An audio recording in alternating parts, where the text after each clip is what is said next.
Japón, 1945, un imperio derrotado. Sin embargo, al mismo tiempo que sus dirigentes se rendían a bordo del acorazado USS Missouri, una unidad de élite de la inteligencia norteamericana conocida como la TAI buscaba armas secretas en suelo nipón antes de que fueran destruidas. Lo que la TAI encontró podría haber ayudado a Japón a evitar su derrota en caso de haber estado preparado. Se trataba de una flota aérea secreta de aviones de reacción y cohete, de la más moderna tecnología. Partirían desde cientos de bases ocultas para la que hubiera sido la batalla decisiva del Pacífico, quizá el golpe maestro de los japoneses. Esta es la historia de aquellos aviones secretos japoneses, unos prototipos que podrían haber convertido la derrota en victoria. Aviones japoneses de la Segunda Guerra Mundial. Finales de 1941. Un torbellino barre el Pacífico. Cazas y bombarderos aliados son destruidos en un ataque que viene del cielo. Desde Pearl Harbor hasta las Filipinas, los aviones aliados son fácilmente barridos por aviones japoneses mucho más avanzados.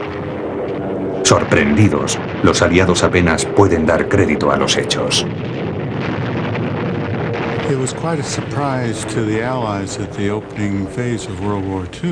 Fue una gran sorpresa para los aliados al comienzo de la Segunda Guerra Mundial. Estaban acostumbrados a ver documentales de lo que sucedía en China y solo aparecían bombarderos y cazas biplanos con tren de aterrizaje fijo.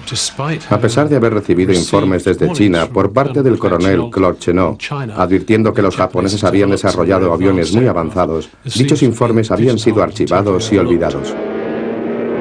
Fue un duro golpe para el orgullo occidental. Las agencias de inteligencia aliadas parecían haber infravalorado la capacidad japonesa para diseñar aviones de combate modernos. Los aliados debían enfrentarse ahora a una fuerza aérea bien desarrollada y tenían que recuperar el tiempo perdido. La reacción norteamericana ante la superioridad de los aviones japoneses fue tratar de averiguar cómo funcionaban, pero no disponían de servicios secretos en territorio japonés. Fue entonces cuando el general MacArthur emitió su famosa orden: id a las junglas, encontrad aviones japoneses estrellados, reconstruidlos, haced que vuelen y comprobad cómo responden en combate. Y eso fue lo que hicieron.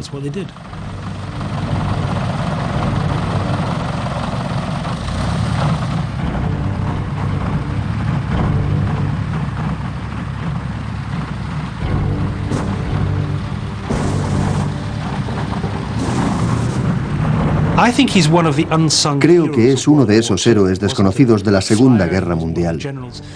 No era aviador, no era general, pero su trabajo para conocer los aviones japoneses constituyó una de las misiones más importantes de aquella contienda. El equipo de McCoy fue denominado Technical Air Intelligence o Inteligencia Técnica Aérea, TAI. Desde sus humildes comienzos en el Hangar 7 crecería hasta convertirse en una de las mayores organizaciones secretas cuyas unidades se distribuyeron por todo el territorio en que se desarrolló la contienda. Fue creada desde cero, desde la nada, y se convirtió en una gran operación. Desde las junglas de Nueva Guinea se enviaron al Hangar 7 piezas de los aviones japoneses accidentados. Con frecuencia, se utilizaban partes de aviones del mismo modelo para reconstruir uno que pudiera volar, y así evaluar sus características. El trabajo fue todo un reto para McCoy y su equipo. No se conocía casi nada respecto a aquellos aparatos. Los pilotos decían que se habían encontrado con 6 Mitsubishi en tal lugar, o que varios Nakajima venían de tal otro. Pero eso no tenía ningún valor para la gente en tierra, o para otros pilotos que trataban de saber de qué aviones se estaba hablando. ¿Era un bombardero, un caza o un hidroavión? Frank McCoy y uno de sus oficiales más jóvenes, Francis Williams, tuvieron una buena idea para denominar a los aviones japoneses, cuyos nombres eran muy complicados. Decidieron llamar a los cazas japoneses con nombres masculinos y a los bombarderos con nombres femeninos. Las personas que bautizaron a los aviones decían que los nombres no tenían nada que ver con ninguna persona o cosa, pero no siempre fue cierto. Por ejemplo, el bombardero Betty. He investigado un poco y resulta que el nombre lo propuso un sargento que trabajaba en la sección. Conocía a una enfermera de Pensilvania que se llamaba Betty. Como el bombardero tenía unas cúpulas redondas muy abultadas, le recordaban cierta parte de la anatomía de la joven de Pensilvania. Y por eso le puso ese nombre. Pero en 1942, con un ejército aliado en retirada de la zona del Pacífico, resultaba muy difícil conseguir aviones japoneses derribados. El gran problema era cuánto iba a durar la guerra. Los Estados Unidos se dieron cuenta de que los japoneses estaban dispuestos a luchar hasta la muerte, que no se rendirían. Para conquistar una isla habría que matar literalmente hasta el último japonés. La TAI comenzó a entrenar a los mejores oficiales de inteligencia para que buscaran en la jungla durante los combates y recogieran toda la información de los aviones derribados. Fue una de las misiones de inteligencia más peligrosas de la guerra. Pero a pesar de los esfuerzos, los aliados seguían sin información de los aviones y de cuáles eran sus características. A mediados de 1942, la TAI tuvo un golpe de suerte. En julio, un solitario Catalina, un hidro, estaba de patrulla sobre las islas Aleutianas. De repente, el observador pudo divisar un avión accidentado, y no era americano. El mejor premio que podían conseguir los aliados era uno de esos aviones con los que tenían que combatir. Había uno de ellos en las Aleutianas, pues los japoneses operaban en el extremo sur de esa cadena de islas. Se trataba de un avión que hasta entonces solo había sido conocido por su nombre, el legendario caza Zero. El piloto de aquel Zero era un joven oficial muy inexperto. Cuando trató de aterrizar dio una vuelta de campana y se partió el cuello, así que se encontraron con un Zero nuevo, casi intacto, con el piloto muerto. De esta manera los aliados pudieron conocer cómo era el avión. Fue un golpe de suerte increíble. La TAI tenía ahora trabajo. Se recuperó enseguida el avión, fue examinado intensivamente y se le puso en vuelo. Voló con los aliados por primera vez en otoño de 1942. La recuperación del Zero de las Aleutianas permitió a la TAI conocer sus secretos. Aprendieron cuáles eran sus puntos fuertes y sus puntos débiles, en particular que el Zero no disponía de depósitos de combustible autosellantes. Si era alcanzado, ardía como una antorcha. Esta información permitió que se desarrollaran las tácticas adecuadas para combatir a los aviones japoneses, tratando así de sacar provecho a sus limitaciones.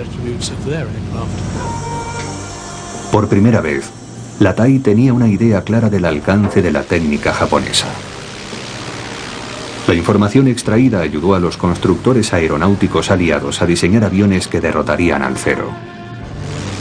El resultado directo fue el Grumman Hellcat. Al Hellcat se le acreditó haber derribado 4.947 aviones del total de 6.477 destruidos por los pilotos de portaaviones norteamericanos. Pero en 1944, la TAI se enfrentaba a otro grave problema. Los vuelos de reconocimiento sobre Alemania mostraron unas extrañas quemaduras en las pistas de vuelo, lo cual era prueba de la presencia de aviones de reacción que fácilmente podían dejar anticuados a los cazas aliados.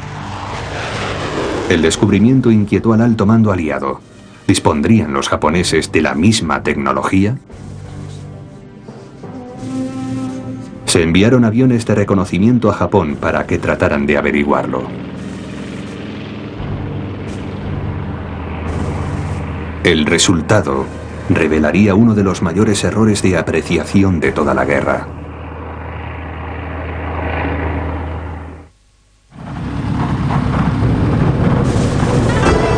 Justo al cabo de 2 años de que se descubriera que la tecnología japonesa estaba mucho más avanzada de lo que se creía, la TIE se enfrentaba a otra realidad incluso más inquietante.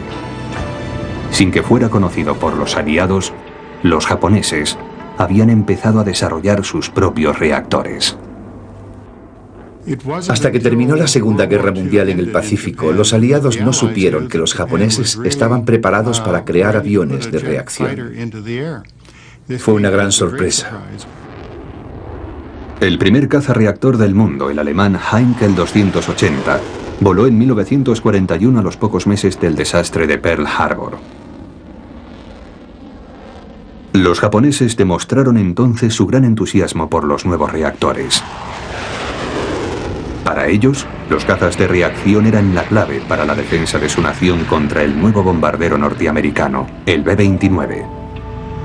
Pero Japón necesitaba ayuda, y en 1944 la consiguió de la Alemania nazi. Alemania ejercía una gran influencia técnica sobre Japón, en particular en lo referente a aviones de reacción. Naturalmente, había japoneses que trabajaban en Alemania para su país. En 1944 fue firmado un acuerdo mediante el cual Alemania compartiría su tecnología con Japón. Los agregados japoneses fueron informados de los avances en materia de aviones de reacción, concretamente el Messerschmitt 262, también conocido como ME-262. El nuevo caza de reacción ME-262 volaba 240 km por hora más rápido que el avión más veloz existente hasta entonces. Estaba armado con 4 cañones de 30 milímetros y su velocidad máxima era de 860 km por hora. Podía volar a 11.500 metros de altura, lo suficiente para alcanzar a los bombarderos B-29. Los representantes japoneses consiguieron planos y muestras de los motores de reacción desarrollados por Alemania.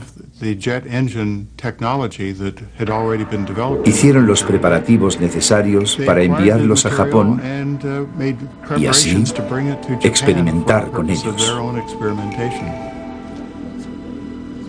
A principios del verano de 1944, semanas antes de que los B-29 partieran de sus bases en el oeste de China y comenzaran a bombardear Japón, 2 submarinos japoneses, el Satsuki y el Matsu, salieron de Kiel, Alemania, y comenzaron el largo y peligroso viaje de regreso a su país. Pero los códigos secretos de comunicaciones de Japón eran conocidos, y la noticia del viaje de sus 2 submarinos fue transmitida inmediatamente a la TIE.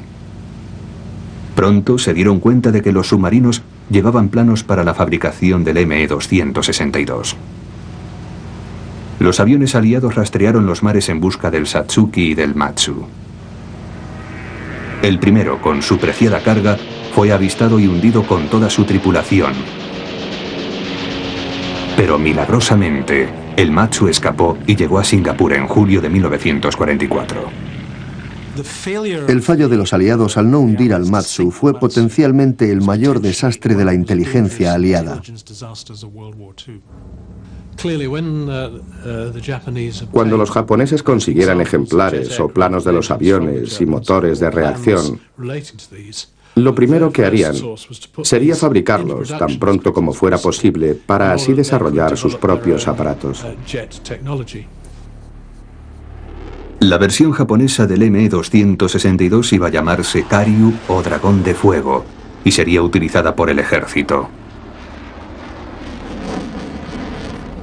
Pero fabricar en serie un avión tan complejo era una empresa muy difícil para Japón. El problema al que se enfrentaban los japoneses era conseguir un motor de reacción con el suficiente empuje, ya que necesitaban materiales especiales para resistir altas temperaturas. Pero el mayor inconveniente era comprimir el aire de entrada hasta que alcanzara la presión necesaria para poder mezclarlo con el combustible y conseguir así el empuje deseado. Era un problema termodinámico muy complejo, y ahí es donde ayudaron los expertos alemanes. Entre los tesoros técnicos que el Matsu llevó a Japón, se encontraban fotografías de un motor de reacción alemán de gran empuje que estaba siendo desarrollado para su nuevo caza de reacción. El constructor aeronáutico alemán Heinkel había diseñado el Heinkel 162 Volksjäger, el caza del pueblo, un caza que podía ser fabricado en serie con mucha rapidez. A partir de fotografías y planos, los ingenieros japoneses construyeron su propio motor de reacción. Lo llamaron NE-20. El hecho de que los ingenieros japoneses pudieran construir su propio motor de reacción a partir de unos cuantos planos y fotografías dice mucho en su favor. No se limitaron a construir una copia, tenían grandes conocimientos y eran muy creativos, lo que demuestra lo avanzada que estaba la industria aeronáutica japonesa. La Marina Imperial planeaba utilizar este nuevo motor en otra versión del ME-262 alemán. Se llamó Kika. El primer Kika voló el 7 de agosto de 1945 sobre la bahía de Tokio, 8 días antes de que terminara la guerra. Aunque su motor de reacción era más pequeño y desarrollaba menos empuje que el alemán, el Kika también era más pequeño como avión, más ligero. De esta forma, con dos reactores, el cazabombardero tendría unas características de vuelo similares al ME-262. Hubiera supuesto una gran sorpresa para los cazas aliados. Pero los japoneses no solamente trabajaban en secreto en los reactores. A continuación veremos cómo Japón desarrolló otra aeronave que estaba a años luz de su tiempo. El primer autogiro de combate.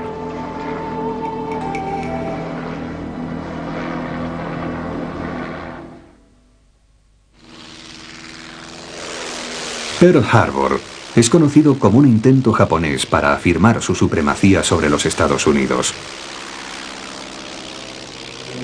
Realmente, Japón consiguió una serie de objetivos estratégicos con este ataque. Su éxito debía consistir en asegurarse el abastecimiento de un recurso vital, el petróleo.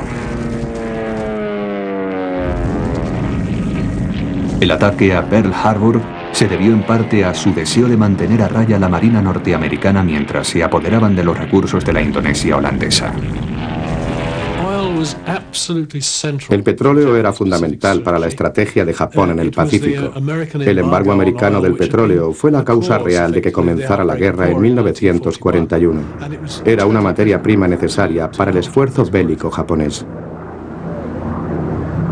Para impedir que los holandeses incendiaran los pozos de petróleo, los japoneses se adelantaron y los capturaron en un atrevido asalto por medio de paracaidistas, cuyos oficiales habían sido entrenados en Alemania.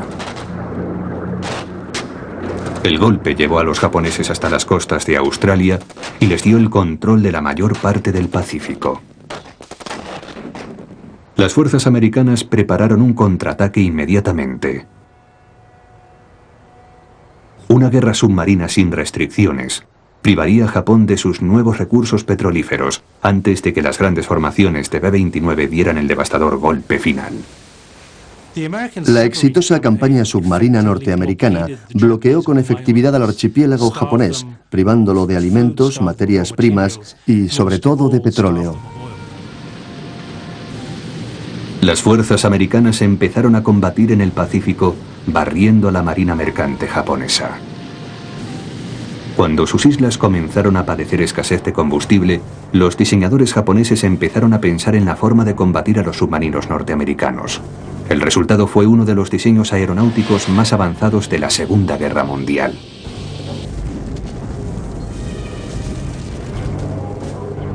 Se le llamó Fénix, por el ave que resurgía de sus propias cenizas. El Fénix fue un gran avión de carga diseñado para transportar petróleo por el aire desde los campos petrolíferos de Sumatra hasta Japón, sin que se lo impidieran los submarinos americanos. El proyecto del Fénix demuestra lo desesperados que estaban los japoneses para asegurarse el suministro de petróleo. Fue un proyecto temerario porque hacer volar un avión lento y pesado lleno de petróleo a través del fuego aliado era poco menos que una misión suicida. Creo que no hubiera llegado a tener éxito.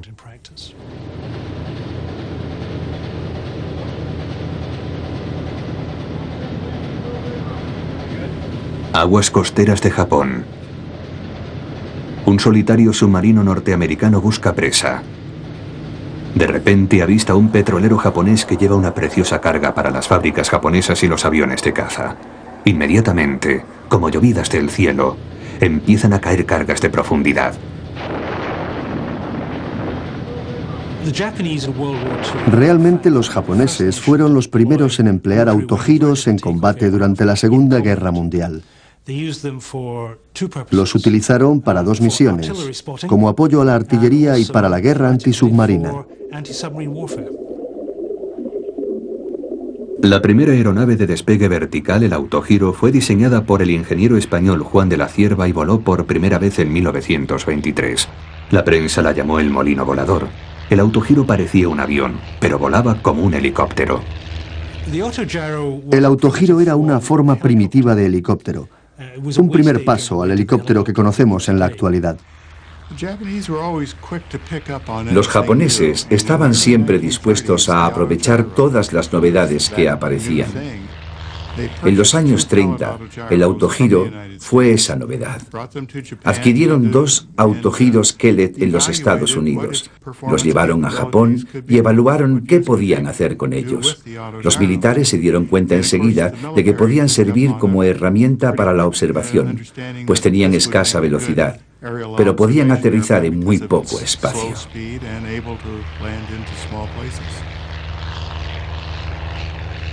Poco después de empezar las pruebas, los 2 helicópteros quedaron destruidos en sendos accidentes. Pero el ejército envió los restos a la compañía de ingeniería Kayaba con órdenes de que desarrollara otros autogiros mejores. Cuando la compañía Kayaba reconstruyó los autogiros Kellett, tuvieron una brillante idea. Se dieron cuenta de que sus limitaciones bélicas se debían a su motor de escasa potencia. Así que emplearon esta vez un motor alemán más potente, y así se encontraron con una nueva arma de guerra. Al darse cuenta del potencial bélico del autogiro, el ejército ordenó su producción y compró 98 ejemplares. Los utilizaron en misiones de observación para la artillería. El primer autogiro japonés, el KA-1, voló 6 meses antes del ataque a Pearl Harbor. A pesar de su uso intensivo en las Filipinas, pasó desapercibido para la TAI. Por eso no recibió nunca un nombre en código. Cuando Japón empezaba a ver peligrar su victoria, le atribuiría una extraña misión al KA-1. Aunque parezca raro, la Armada japonesa tenía sus propios portaaviones independientemente de la Marina. Con frecuencia durante la Segunda Guerra Mundial, la Marina y la Armada no se ponían de acuerdo y duplicaban sus recursos, sencillamente porque les resultaba difícil cooperar. El ejército japonés convirtió unos cuantos barcos de transporte en portaaviones ligeros, poniéndoles una pequeña pista sobre la superestructura.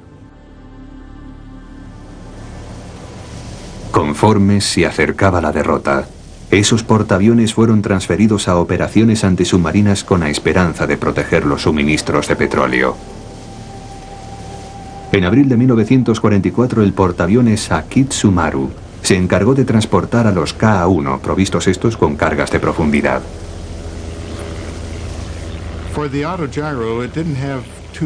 El autogiro no tenía gran capacidad para llevar cargas, pero si se eliminaba el observador y se le colgaba un soporte en su puesto, podía transportar 2 cargas de profundidad de 60 kilos.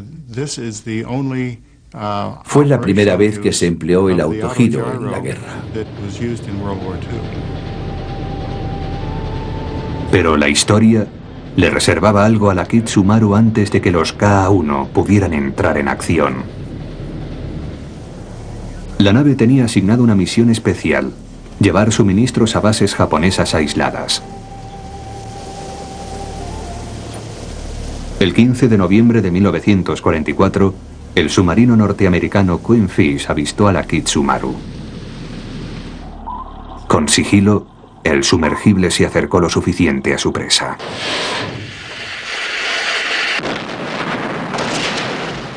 El hundimiento de la Kitsumaru puso fin al atrevido experimento antisubmarino del ejército nipón. Sin embargo, los japoneses desarrollarían otros proyectos más avanzados que el autogiro, e incluso más avanzados que cualquier arma que poseyeran los aliados.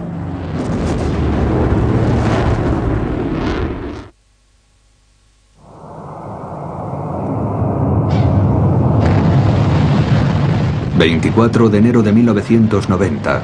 un cohete despega rumbo a la Luna. Han transcurrido 25 años desde que la humanidad envió una nave a su satélite.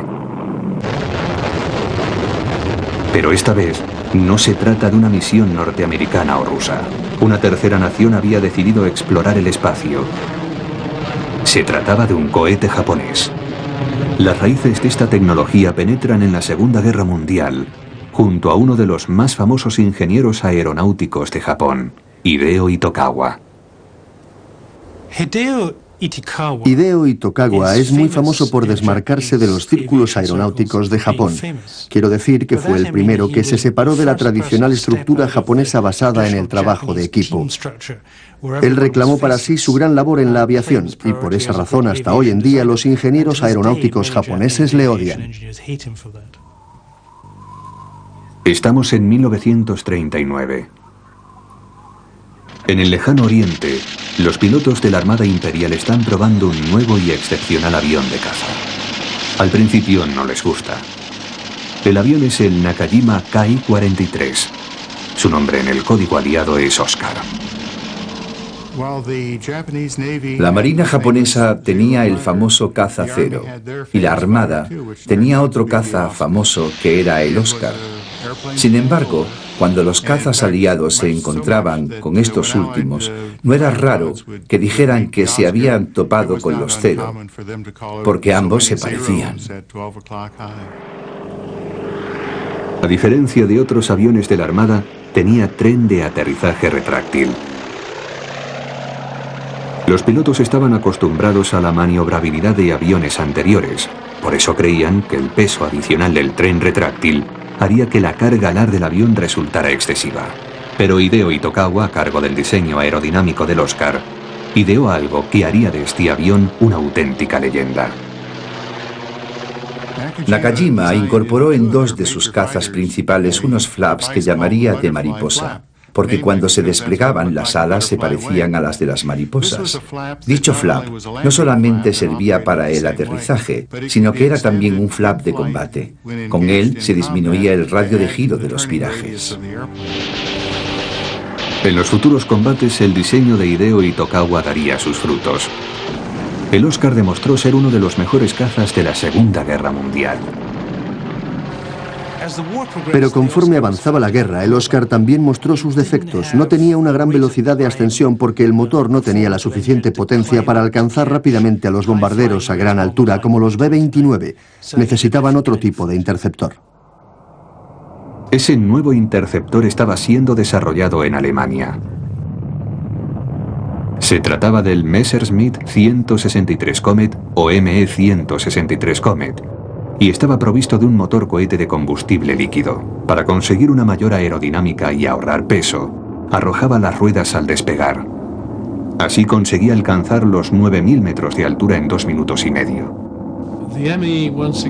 El cazacohete ME-163 fue diseñado como interceptor de punto. Su ventaja era que alcanzaba muy rápidamente grandes alturas para atacar a los bombarderos. Como desventaja tenía una autonomía muy limitada. El combustible se usaba casi totalmente en la subida. Después solo tenía capacidad para dar una pasada sobre los bombarderos.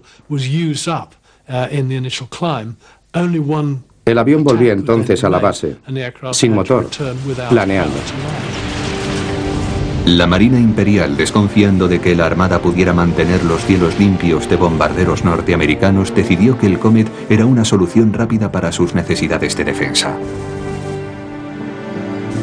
La versión japonesa se llamó Tsushui porque hacía un ruido parecido al silbido de una espada samurái.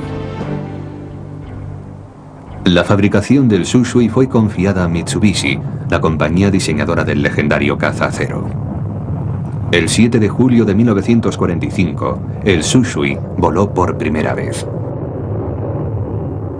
Igual que con otros avances tecnológicos alemanes, los japoneses no se limitaron a copiarlo, también introdujeron variaciones. Se dieron cuenta de que el ME-163 no llevaba combustible suficiente, así que trataron de construir otro avión más grande. La nueva y mejorada versión fue denominada caza-cohete del tipo 2. Tendría alas delta y estaría provisto de 2 motores cohete. Mayor, más rápido que el Comet original y armado con misiles, de haber volado habría barrido del cielo a los bombarderos B-29. La Marina desarrolló a su vez una bomba cohete para ser usada en ataques kamikaze. La bomba volante Baka, Loco, u Oka, como la llamaban los japoneses, debía ser usada para defender el archipiélago japonés de la flota americana. Para llegar al teatro de operaciones, debía ser transportada por un bombardero Betty. Luego se lanzaría en un ataque suicida. Pero los bombarderos resultaban derribados antes de acercarse al punto de lanzamiento. Por esta razón, la Marina japonesa planeó construir un bombardero de reacción que sustituyera a los Betty. El R-2Y, Keiyun o Nube Hermosa, no recibió nunca un nombre aliado codificado. Y esto es porque, sencillamente, no se conoció su existencia. El primer prototipo del R-2Y fue terminado en abril de 1945. Como sus motores de reacción no estaban listos, voló con un motor de émbolo corriente. La versión final hubiera tenido 2 motores de reacción bajo las alas. Su velocidad habría alcanzado los 800 km por hora a más de 10.000 metros de altura. Hubiera sido imposible interceptarlo. Hay que recordar que la TAI no sabía nada de la nueva generación de aviones japoneses como el R-2Y. Volvieron a cometer el mismo error de 1941. Debieron pensar que como habían detenido el flujo de tecnología alemana hacia Japón, los japoneses no podían desarrollar la suya propia. Lo cierto es que iban a dar otra sorpresa. ¿Cuánto hubiera costado esa sorpresa? Imaginemos por un momento que los aliados hubieran tratado de invadir el archipiélago japonés. Estamos en la primavera de 1946. Una flota americana y británica se aproxima a las costas del archipiélago. Los Corsair de la Marina norteamericana vigilan el cielo. De repente, un superportaaviones japonés lanza un ataque con aviones de reacción contra la flota invasora. Los aviones japoneses procedentes de las islas hubieran aprovechado las interferencias que produce el suelo. El radar americano no habría podido descubrirlos. La primera vez que fueran detectados sería por un vigía provisto de gemelos. Y eso hubiera sido un gran desastre para la flota americana. Volando demasiado rápido para los cazas y la artillería antiaérea, los R-2Y habrían atacado con torpedos o con misiles guiados tierra-aire. Los portaaviones aliados habrían quedado reducidos a pecios humeantes. Oleadas de Kikas atacarían a la aviación mientras los R-2Y, partiendo de refugios ocultos en montañas, habrían atacado a los transportes de tropas. Los aviones nipones alcanzarían los objetivos en muy poco tiempo. Habrían atacado primero los barcos más vulnerables, los transportes de tropas, los barcos hospital y los transportes de municiones.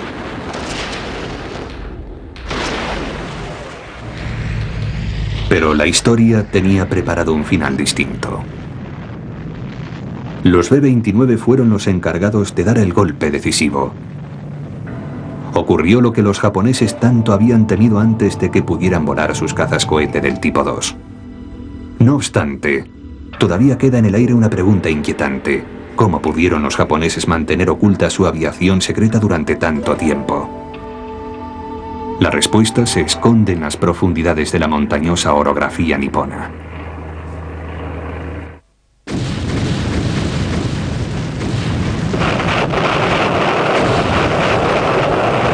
9 de agosto de 1945. 2 días después del lanzamiento de la bomba de Hiroshima, la Unión Soviética declara la guerra a Japón. Su servicio secreto empieza a rastrear Manchuria, tratando de encontrar pruebas que evidenciaran lo avanzada que estaba la ingeniería aeronáutica japonesa. Los Estados Unidos le siguen de cerca. Al terminar la guerra contra Japón, las unidades de la TAI se apresuran a ir a Tokio ansiosas de averiguar en qué estado se encontraban los avances japoneses. En particular, estaban preocupados de que los grandes logros de la industria nipona no cayeran en poder de los soviéticos, que habían invadido Manchuria. Pero el premio no se encontraba allí. 6 meses antes, el alto mando japonés había ordenado que sus factorías de aviones estuvieran fuera del alcance de los bombarderos americanos. El terreno montañoso les brindaba una magnífica oportunidad para esconderlas. Las minas abandonadas y los túneles ferroviarios fueron convertidos en fábricas. Un ejército de mineros cavó túneles nuevos en las laderas volcánicas.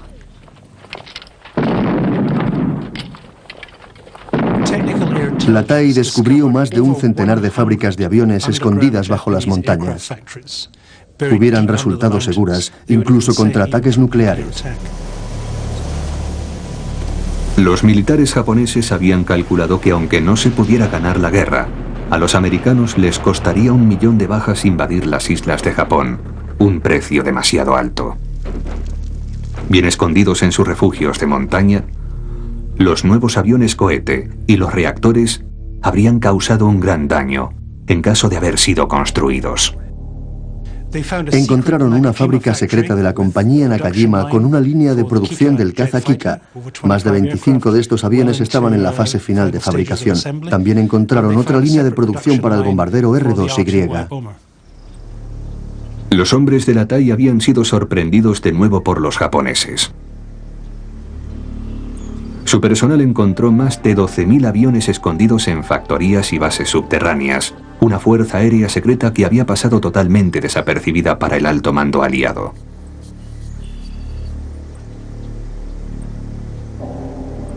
Muchos de esos aviones avanzados fueron llevados a los Estados Unidos.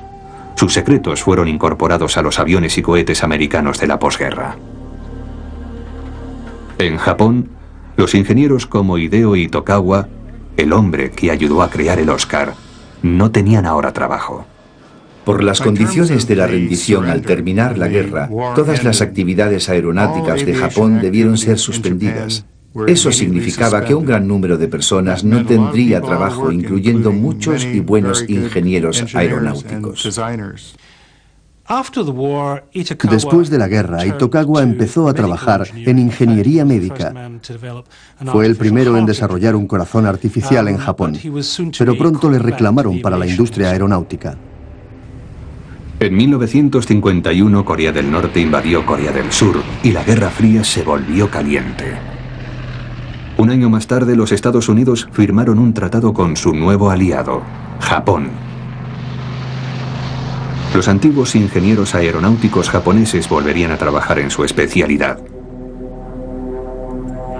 Los fabricantes del Kika, la antigua compañía Nakajima de Hideo Itokawa, volvieron a producir reactores. Después de la guerra, la compañía de aviación Nakajima cambió el nombre por el de Fuji Heavy Industries y comenzó a trabajar en proyectos civiles. Pero cuando la citada invasión norcoreana caldeó la Guerra Fría, Fuji volvió a la construcción aeronáutica. Nakajima Fuji construyó su primer reactor militar de posguerra en 1958. Se llamó T-1. La ingeniería aeronáutica japonesa de posguerra reapareció disfrazada con aviones americanos. Fueron construidos con licencia estadounidense. Entre ellos estaba el F-86 Sabre, que fue utilizado por su fuerza aérea. También Kawasaki construyó el Lockheed P-2 para la Marina japonesa. Más tarde se fabricaron aviones como el Starfighter. Pero hubo un hombre que rehusó volver al diseño de aviones, Hideo Itokawa. En 1953, Itokawa fue a los Estados Unidos en viaje de investigación. En aquel tiempo todavía trabajaba en ingeniería médica, pero cuando llegó a América, descubrió algo en lo que nunca había pensado: el programa espacial americano. A su regreso, Itokawa volvió a darle vida al programa de cohetes japonés, esta vez con fines pacíficos. Ya en 1954, Itokawa había probado sus primeros cohetes. Alcanzaron una altura de 100 kilómetros. Con este éxito, Itokawa fue conocido en Japón como el padre del cohete. Japón puso en órbita su primer cohete el 11 de febrero de 1970, siendo la cuarta nación que salía al espacio después de Rusia, Estados Unidos y Francia. La Guerra Fría consiguió convertir en amigos a los antiguos enemigos. También cambió la suerte de Frank T. McCoy, de la TAI, que siguió prestando servicios en la Fuerza Aérea.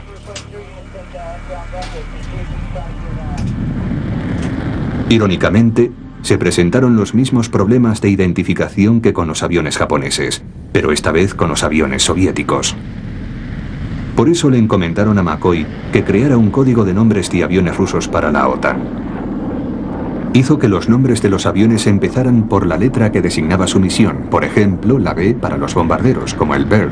Para los cazas era la F de Fighter, como el MiG-21 Fishbed. Pero los nuevos nombres no fueron nunca tan románticos como los elegidos para los aviones japoneses en los lejanos días de la Segunda Guerra Mundial, cuando la TAI ayudó a cambiar el curso de la guerra en el Pacífico. Investigaciones recientes han puesto de manifiesto que durante la Segunda Guerra Mundial, Japón, con muy poca ayuda exterior, desarrolló una amplia gama de vehículos aéreos muy avanzados. Reactores, cohetes, misiles guiados. Consiguió un avance tremendo. En la actualidad, Japón participa en el proyecto de la Estación Espacial Internacional. Existen planes para que desarrolle una lanzadera tripulada fabricada por Nakajima Fuji. Será la descendiente directa del cazacohete tipo 2 de 1945. Uno de los muchos aviones japoneses que podía haber cambiado el destino final de la guerra si el tiempo hubiera estado a su favor.